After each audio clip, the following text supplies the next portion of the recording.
Marwadi go back. ఇటీవల హైదరాబాద్ నగరంలో ఎక్కువగా ప్రాచుర్యంలోకి వచ్చిన నినాదం ఇది. సికింద్రాబాద్లో ఇద్దరు వ్యక్తుల మధ్య జరిగిన గొడవ ఇప్పుడు తెలంగాణ రాజకీయాల్లో చర్చనీయాంశంగా మారింది. అసలు ఏమిటి నినాదం? ఎందుకు ఉద్యమంగా మారుతుంది? రాజకీయ పార్టీలు కూడా ఎందుకు స్పందిస్తున్నాయి?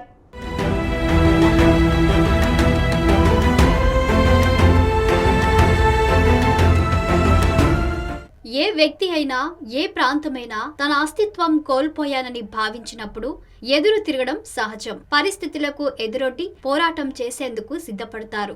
తెలంగాణ ప్రాంతం విషయంలో ప్రత్యేకంగా చెప్పాల్సింది లేదు. రజాకారులకు వ్యతిరేకంగా పోరాటం చేసిన చరిత్ర గడ్డకు ఉంది. భూస్వాములకు వ్యతిరేకంగా సాయుధ రైతాంగ పోరాటం చేసిన చరిత్ర కూడా ఉంది. మొన్నటికి మొన్న ప్రత్యేక రాష్ట్రం కోసం ఉద్యమించిన పేరు కూడా ఉంది. ఇలాంటి తెలంగాణ గడ్డపై తెలంగాణేతరులు జీవించడం అంతకు మించి శతాబ్దాలుగా కొనసాగుతుంది. వారితో కలిసి ఉండేందుకే తెలంగాణ సమాజం ఇష్టపడుతుంది. ఇక ప్రస్తుతం హైదరాబాద్ నగరంలో చోటు చేసుకున్న మార్వాడి గో బ్యాక్ నినాదం విషయానికొస్తే, మార్వాడి సమాజం హైదరాబాద్ నగరానికి ఇప్పటికిప్పుడు వచ్చిన వారు కాదు.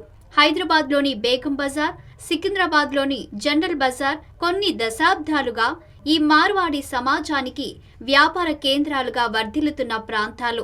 తెలంగాణ మొత్తానికి ఒకప్పుడు హైదరాబాద్ మాత్రమే పట్టణం. గ్రామాల నుంచి హైదరాబాద్కు వచ్చేవాళ్లు పట్నం వెళ్తున్నామని చెప్పి వచ్చేవారు. హోల్సేల్ వ్యాపారం అంతా వారి చేతుల్లోనే జరిగేది. ప్రత్యేకించి బంగారు వ్యాపారం మార్వాడీల సొంతం. వందల వేల సంఖ్యలో చిన్న వ్యాపారస్తులు ఇక్కడి వారు ఉన్నప్పటికీ ప్రధాన మార్కెట్ అంతా మార్వాడీల గుప్పిట్లోనే ఉంటూ వస్తుంది. గుజరాత్, రాజస్థాన్ వంటి రాష్ట్రాల నుంచి వచ్చిన ప్రజలు ఇక్కడ స్థిర వ్యాపారాలు ఏర్పాటు చేసుకొని జీవించడం మొదలుపెట్టారు. కాలక్రమేణా బంగారు వ్యాపారంతో పాటు ఇతర అన్ని వ్యాపారాల్లోకి అడుగుపెట్టారు. ఒక్క మాటలో చెప్పాలంటే మార్వాడి అడుగుపెట్టని వ్యాపార రంగం లేదు. అంతవరకు బాగానే ఉంది. కానీ అసలు సమస్య ఇక్కడే మొదలవుతుంది.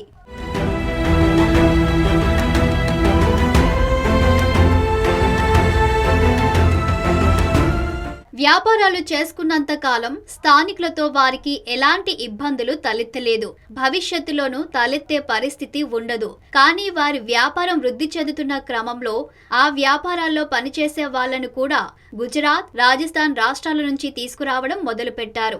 వ్యాపారాలు వారివే, అందులో ఉద్యోగాలు వాళ్లకే. ఫలితంగా స్థానికులు ఉపాధి కోల్పోతున్నారు. ఈ విధానం ఇక్కడి వారికి ఆగ్రహం కలిగించింది. కానీ ఏమీ చేయలేని పరిస్థితి. వ్యాపారాలు వాళ్ల ఇష్టం, ఉద్యోగుల నియమించుకోవడం కూడా వాళ్ల ఇష్టమే. స్థానికులకు ఉపాధి అనేది ప్రభుత్వం చూసుకోవలసిన పని. రాజ్యాంగం దేశం గురించి మాట్లాడితే ఇలాగే ఉంటుంది. కానీ కళ్ల ముందే ఉపాధి ఇతరులు కొట్టుకొని పోతే అది ఉద్యమంగా మారే పరిస్థితి వస్తుంది. ఇప్పుడు హైదరాబాద్ నగరంలో చోటు చేసుకున్న మార్వాడి గో బ్యాక్ నినాదానికి కూడా అదే పునాది అని వారితో నష్టపోతున్న వారు చెబుతున్న మాట.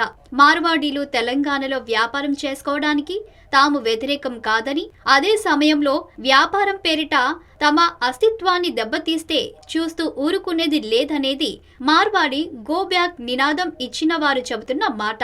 ఎంత పెద్ద ప్రయాణమైనా ఒక్క అడుగుతోనే మొదలైనట్లు, ఇంత పెద్ద ఉద్యమమైనా ఒక వ్యక్తితోనే మొదలైనట్లు ప్రస్తుతం జరుగుతున్న మార్వాడి గో బ్యాక్ నినాదానికి సికింద్రాబాద్లో జరిగిన ఒక సంఘటన కారణం.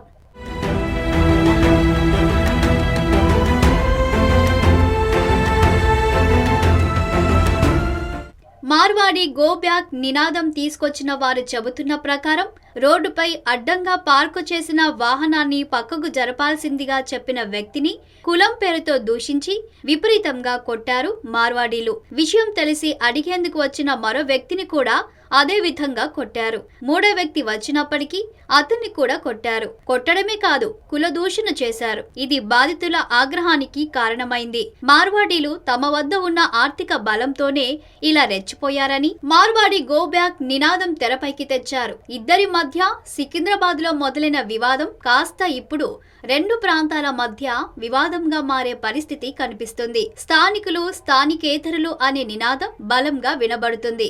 రోజు రోజుకు ఆ నినాదం బలపడుతుంది కూడా. ఇద్దరు వ్యక్తుల మధ్య జరిగిన గొడవను కూర్చొని పరిష్కరించుకుంటే సమసిపోయేది. కానీ అటు మార్వాడి సమాజం, ఇటు బాధితుల పక్షాన నిలబడ్డ వారు అస్తిత్వంగా భావించడం సమస్యను పెద్దది చేస్తుంది.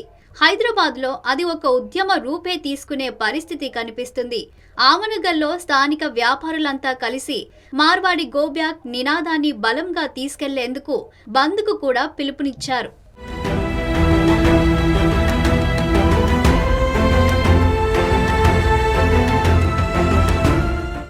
అన్ని విషయాల్లోనూ రాజకీయ నాయకులు ఎంట్రీ ఇచ్చినట్లు ఈ విషయంలోనూ తలదూర్చారు.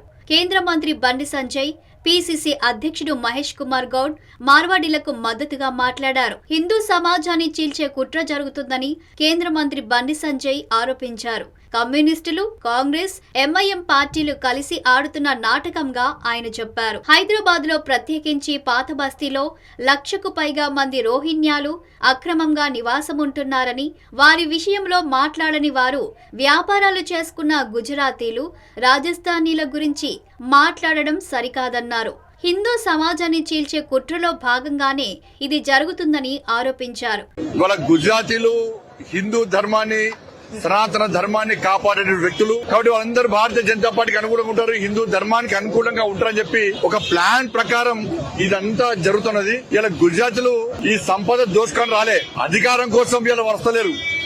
మాకు అధికారం కావాలని వాళ్ళు అంటలేరు. ఇవాళ మాకు ఈ తెలంగాణ సంపద దోచుకోవడం కోసం వస్తలేరు. వాళ్ళు వ్యాపారాలు చేసుకుంటున్నారు. ఇలా మార్వాడీలు ఎవరు కురవుతుంది దెబ్బతిస్తలేరు, మార్వాడీలు ఎవరిని దోచుకుంటున్నారు, వాళ్ళు దాచుకుంటలేరు. వాళ్ళ వ్యాపారాలు చేసుకుంటున్నారు ఇవాళ.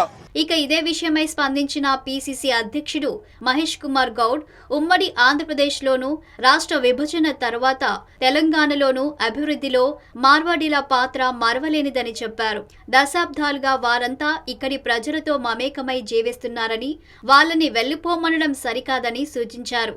2 ప్రధాన రాజకీయ పార్టీల నాయకులు మార్వాడీలకు మద్దతుగానే మాట్లాడినప్పటికీ మరి ఉద్యమం ఎందుకు బలంగా ఉందనేది ప్రశ్న. ఇందులో రాజకీయ పార్టీల ప్రమేయం లేదని వారి మాటలను బట్టి అర్థమవుతుంది. అలాంటప్పుడు ఉద్యమం చేస్తుందంతా ప్రజలు అన్నట్టే లెక్క.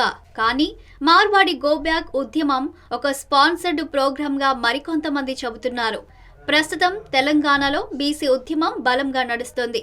42% బీసీలకు రిజర్వేషన్ బిల్లు కోసం 3 ప్రధాన పార్టీలు మాట్లాడుతున్నాయి. రాష్ట్రంలోని అధికార కాంగ్రెస్, ప్రతిపక్ష బీఆర్ఎస్, కేంద్రంలో అధికారంలో ఉన్న బీజేపీ బీసీ బిల్లుకు మద్దతు తెలుపుతున్నాయి. కానీ కార్యరూపం దాల్చడం లేదు. ఇప్పుడు ఈ నినాదం నుంచి ప్రజల దృష్టిని మళ్లించేందుకే కొందరు రాజకీయ నాయకులు మార్వాడి గో బ్యాక్ అనే కృత్రిమ ఉద్యమాన్ని నడిపిస్తున్నారని బీసీ నాయకులు ఆరోపిస్తున్నారు. బలంగా ఉన్న బీసీ ఉద్యమాన్ని నీరుగారిచే ప్రయత్నంలో భాగంగానే కుట్ర చేస్తున్నారనేది వారి వాదన.